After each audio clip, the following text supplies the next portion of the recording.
Okay, so if anybody is planning to come up to Mount Olympus, not in Greece, but in Cyprus, this is what you'll see. There's a military installation at the tip top, so you can't get up there. There's a lift. I'm not sure where it comes from, but not very far away.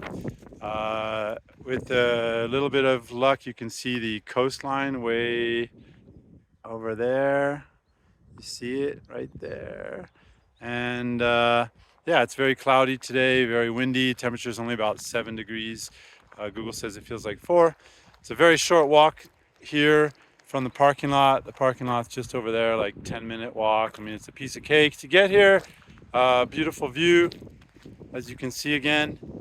Yeah, so it's kind of cool to be here. There are some other trails. We're going to try to check out some waterfalls next. It's not, of course, the best day because, as I said, it's very cold and it's very windy.